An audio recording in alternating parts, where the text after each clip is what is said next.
adigaan i daawanayo dabcan si joogta ah ayaad u isticmaashaa sameecadaha dhagaha balse ma og tahay cudurrada iyo dhibaatooyinka kale ee laga dhaxlo sameecadaha dhagaha aniga qudheeda waan isticmaalaa balse aad uma isticmaalo waayo waxaan ogahay cudurrada iyo dhibaatooyinka kale ee laga dhaxlo isticmaalka badan sameecadaha dhagaha waxaa laga yaabaa qaar ka mid ah cilladaha inaad adigu isku aragto isticmaalka badan sameecadaha dhagaha waxay keenaan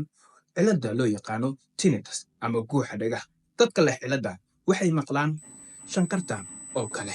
iyagoo agagaarkooda aan wax shanqar ah ka jirin sidoo kale waxay isku arkaan dadka aad u isticmaala sameecadaha dhagaha cilladda loo yaqaano hyperacuse waa dabaq inaad u adkaysan karin agagaarkaaga shanqarta agagaarkaaga ka jirta ay dadku kale u dulqaadan karaan sensitive ayay dhagahaaga noqon karaan wax yar xitaa ama wax yar uma dulqaadan karti sidoo kale waxay keenaan caabuqa ku dhaca dhagaha waayo sameecadahu dhagaha waxay ka mid yihiin waxyaabaha ugu badan ee bulshada ay wadaagaan waxaa laga yaabaa inaad la wadaagto amaad la isticmaasho qof leh caabuqa dhagaha oo sidaas si fudud ugu qaado caabuqa ku dhaca dhagaha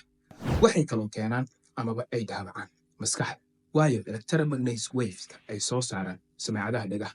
waxay dhaawacaan maskaxda sidoo kale waxay dhaawac u geystaan maqalka dhagaha oo hoos u dhaca waayo sameecadahu waxay ku beegan yihiin dulka ama waduleedka dhagaha oo waxay dhaawacaan amaba ay dilaaciyaan xoog ama durbaanka dhagaha waxay kaloo keenaan madax xanuun joogta haddaba haddii aadan joojin karin isticmaalka badan sameecadaha dhagaha waa inaad qaadataa talooyinka jooji isticmaalka badan sameecadaha dhagaha waa inaad iftiyo gaar ah adeegsataa sidoo kale marna ha la wadaagin asxaabtaada ama xubnaha qoyska waxaa laga yaabaa midkood inay leeyihiin caabuqa ku dhac dhagaha oo si fudud aad ku qaadid caabuqaas sidoo kale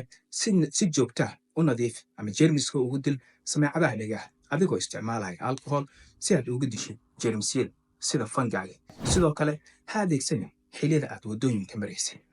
amaba shaariiciyada ama laamiga aad maraysid waxay khatar gelin karaan naftaada fadlan qaybta hoose commentiga ee lagu wadaag haddii aad si joogta u isticmaashid sameecadaha dhagaha sidoo kale haddii aad isku aragto qaar ka mid ah cilladahan aan soo sheegay fadlan qaybta hoose commentiga nagala wadaag mahadsanid adigaan i daawanayo dabcan si joogta ah ayaad u isticmaashaa sameecadaha dhagaha balse ma og tahay cudurrada iyo dhibaatooyinka kale ee laga dhaxlo sameecadaha dhagaha aniga qudheeda waan isticmaalaa balse aad uma isticmaalo waayo waxaan ogahay cudurrada iyo dhibaatooyinka kale ee laga dhaxlo isticmaalka badan sameecadaha dhagaha waxaa laga yaabaa qaar ka mid ah cilladaha inaad adigu isku aragto isticmaalka badan sameecadaha dhagaha waxay keenaan cilladda loo yaqaano tinnitus ama guuxa dhagaha dadka leh cilladda waxay maqlaan shanqartan oo kale iyagoo agagaarkooda aan wax shanqar ah ka jirin sidoo kale waxay isku arkaan dadka aad u isticmaala sameecadaha dhagaha cilladda loo yaqaano hyperacuse waa dabaq inaad u adkaysan karin agagaarkaaga shanqarta agagaarkaaga ka jirta ay dadku kale u dulqaadan karaan sensitive ayay dhagahaaga noqon karaan wax yar xitaa ama wax yar uma dulqaadan karti sidoo kale waxay keenaan caabuqa ku dhaca dhagaha waayo sameecadahu dhagaha waxay ka mid yihiin waxyaabaha ugu badan ee bulshada ay wadaagaan waxaa laga yaabaa inaad la wadaagto amaad la isticmaasho qof leh caabuqa dhagaha oo sidaas si fudud ugu qaado caabuqa ku dhaca dhagaha waxay kaloo keenaan amaba ay dhaawacaan maskaxda waayo electromagnetic waveska ay soo saaraan sameecadaha dhagaha waxay dhaawacaan maskaxda sidoo kale waxay dhaawac u geystaan maqalka dhagaha oo hoos u dhaca waayo sameecadahu waxay ku beegan yihiin dulka ama waduleedka dhagaha oo waxay dhaawacaan amaba ay dilaaciyaan xoog ama durbaanka dhagaha waxay kaloo keenaan madax xanuun joogta haddaba haddii aadan joojin karin isticmaalka badan sameecadaha dhagaha waa inaad qaadataa talooyinka jooji isticmaalka badan sameecadaha dhagaha waa inaad iftiyo gaar ah adeegsataa sidoo kale marna ha la wadaagin asxaabtaada ama xubnaha qoyska waxaa laga yaabaa midkood inay leeyihiin caabuqa ku dhac dhagaha oo si fudud aad ku qaadid caabuqaas sidoo kale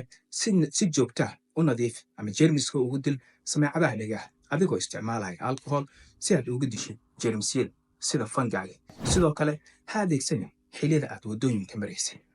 amaba shaariiciyada ama laamiga aad maraysid waxay khatar gelin karaan naftaada fadlan qaybta hoose commentiga ee lagu wadaag haddii aad si joogta u isticmaashid sameecadaha dhagaha sidoo kale haddii aad isku aragto qaar ka mid ah cilladahan aan soo sheegay fadlan qaybta hoose commentiga nagala wadaag mahadsanid